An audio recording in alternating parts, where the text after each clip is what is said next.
सोचिए, अगर आपको एक ऐसी जगह फेंक दिया जाए जहां जिंदा रहने के लिए आपको हर दिन दूसरों का झूठा खाना खाना पड़े, और अगर किस्मत ने साथ न दिया तो भूख ही आपकी मौत बन जाए। कहानी शुरू होती है एक अजीब, रहस्यमयी और रोंगटे खड़े कर देने वाली जगह से, जिसे सब कहते हैं द होल। ये एक गहरा कंक्रीट का कुआं है जिसका कोई अंत दिखाई नहीं देता। हमारा हीरो गोरेंग जब होश में आता है तो खुद को एक ठंडे और खामोश कमरे में पाता है। दीवार पर लिखा था लेवल 48। कमरे के बिल्कुल बीचों बीच एक विशाल चौकोर छेद था जो ऊपर से लेकर अनंत गहराइयों तक जाता था। गोरेंग के साथ इस कमरे में एक बूढ़ा कैदी भी था जिसका नाम था ट्रिमागासी। उसकी आंखों में अजीब सा पागलपन था और हाथ में एक बेहद तेज और खतरनाक चाकू। तभी अचानक एक रहस्यमयी घंटी बजती है और ऊपर से एक भारी कंक्रीट का प्लेटफॉर्म धीरे धीरे नीचे उतरने लगता है।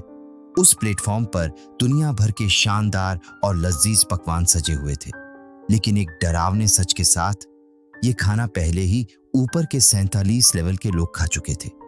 अब जो बचा था वह सिर्फ उनकी गंदी और अपमानजनक जूठन थी। ट्रिमागासी बिना एक पल गंवाए खाने पर टूट पड़ता है, लेकिन यह दृश्य देखकर गोरेंग का पेट मचलने लगता है। ट्रिमागासी हल्की सी हंसी के साथ कहता है, बेटा, यहां इंसानियत नहीं, भूख राज करती है। ऊपर वाले लोग दावत उड़ाते हैं और जैसे जैसे ये प्लेटफॉर्म नीचे जाता है, उम्मीद भी खत्म होती जाती है। नीचे वालों के हिस्से में सिर्फ भूख, दर्द और मौत आती है। दिन बीतते हैं और एक दिन उसी प्लेटफॉर्म पर एक रहस्यमयी औरत दिखाई देती है। उसका नाम था मिहारू। उसकी आंखों में बेचैनी थी और चेहरे पर एक अजीब सा दर्द। वह किसी शिकारी की तरह खामोश थी। ट्रिमागासी बताता है कि वह हर महीने इस खतरनाक नरक में अपने खोए हुए बच्चे को ढूंढने निकलती है, लेकिन किसी को नहीं पता कि उसका बच्चा सच में मौजूद भी है या नहीं। फिर आता है कहानी का सबसे खौफनाक मोड़। हर महीने इस जेल में गैस छोड़ी जाती है। सभी कैदी बेहोश हो जाते हैं और जब उनकी आंख खुलती है तो उनका लेवल बदल चुका होता है। अगली बार जब गोरेंग की आंख खुलती है तो उसकी रूह कांप जाती है। दीवार पर लिखा था लेवल 171। यह वह गहराई थी जहां खाने का एक टुकड़ा भी नहीं पहुंचता, लेकिन असली डर अभी बाकी था। गोरेंग खुद को रस्सियों से बंधा हुआ पाता है और उसके सामने हाथ में चमकता हुआ चाकू लिए ट्रिमागासी खड़ा था। उसकी आंखों में अब भूख नहीं, बल्कि कुछ और भी ज्यादा डरावना दिखाई दे रहा था। लेवल 171 पर भूख का वो नंगा नाच शुरू होने वाला था जिसे देखकर किसी की भी रूह कांप जाए। गोरेंग बेबसी में चीखता है, मदद की गुहार लगाता है, लेकिन ट्रिमागासी हैरान कर देने वाली शांति के साथ कहता है, गुस्सा मत हो दोस्त, ये सिर्फ जिंदा रहने का तरीका है। इस लेवल पर खाना नहीं आता और अगर मुझे बचना है तो मुझे तुम्हारे शरीर से खाना लेना पड़ेगा। उसकी आवाज में कोई गुस्सा नहीं था, कोई नफरत नहीं, बस भूख थी। एक ऐसी भूख जिसने इंसानियत को निगल लिया था। सबसे डरावनी बात यह थी कि ट्रिमागासी गोरेंग को तुरंत मारना नहीं चाहता था। वह उसे जिंदा रखना चाहता था ताकि धीरे धीरे उसके शरीर से मांस काटकर खुद को जिंदा रख सके। गोरेंग की आंखों में डर साफ दिखाई दे रहा था और हर बीतता पल मौत से भी ज्यादा दर्दनाक लग रहा था। भूख अब दोनों की समझ और इंसानियत पर भारी पड़ चुकी थी। जैसे ही ट्रिमागासी चाकू उठाकर गोरेंग की ओर बढ़ता है, उसी पल ऊपर से प्लेटफॉर्म नीचे उतरता है और उस पर बैठी थी वही रहस्यमयी और खतरनाक औरत, मिहारू। बिना एक पल गंवाए मिहारू किसी जंगली शिकारी की तरह ट्रिमागासी पर टूट पड़ती है। कुछ ही सेकंड में दोनों के बीच जानलेवा संघर्ष शुरू हो जाता है और आखिरकार गोरेंग उस मोड़ पर पहुंच जाता है जहां इंसान और जानवर के बीच की रेखा मिटने लगती है। जिंदा रहने की मजबूरी उससे ऐसा फैसला करवाती है जिसकी उसने कभी कल्पना भी नहीं की थी। उस पल गोरेंग समझ जाता है कि इस जगह का सबसे बड़ा राक्षस कोई इंसान नहीं, बल्कि भूख है। एक ऐसी भूख जो इंसानियत के आखिरी निशान तक को मिटा देती है। अगले महीने जब गोरेंग की आंख खुलती है तो इस बार किस्मत उस पर थोड़ी मेहरबान थी। वह पहुंच चुका था लेवल 33 पर, और इस बार उसका नया साथी था बहारात। बाकी कैदियों से बिल्कुल अलग। बहारात अभी भी इंसानियत पर विश्वास करता था। उसकी आंखों में उम्मीद थी और दिल में इस नरक से लड़ने का साहस।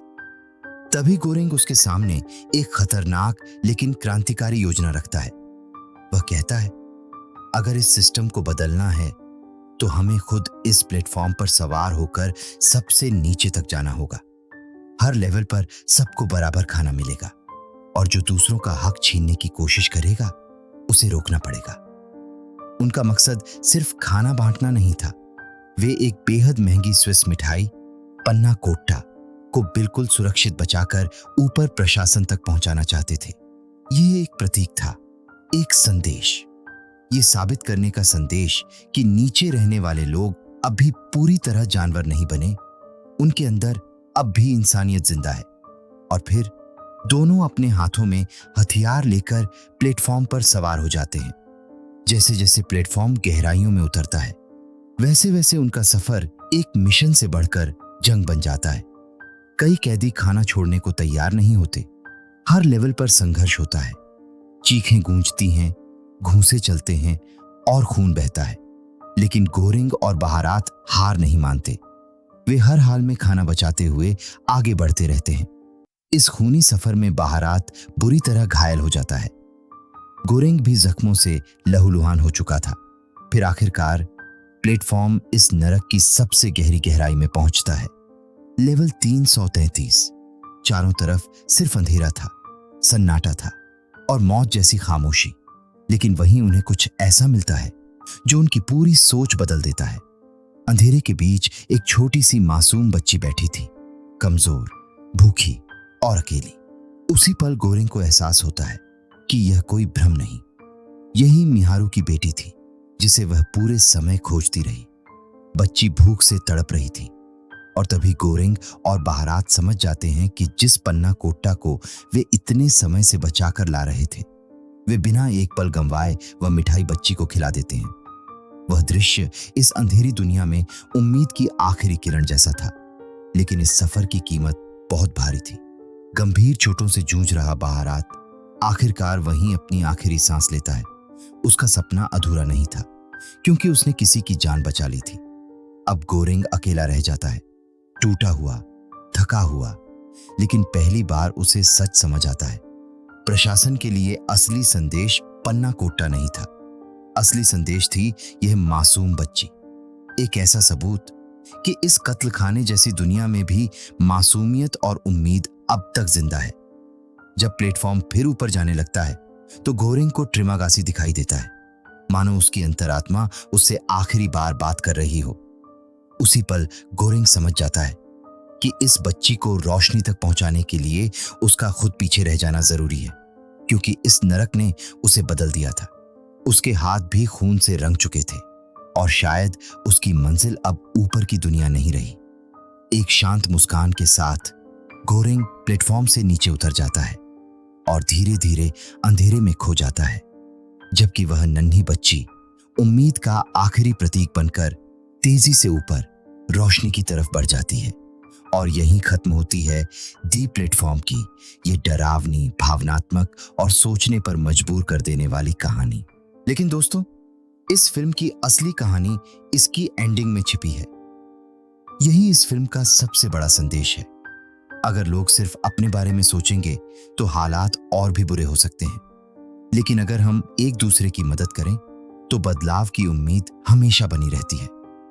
अब सवाल यह है, क्या उस बच्ची को देखकर ऊपर बैठे लोग सच में बदलेंगे? आपकी क्या राय है? कमेंट में जरूर बताइए। और ऐसी ही शानदार मूवी एक्सप्लेनेशन वीडियो के लिए चैनल को सब्सक्राइब करना मत भूलिए।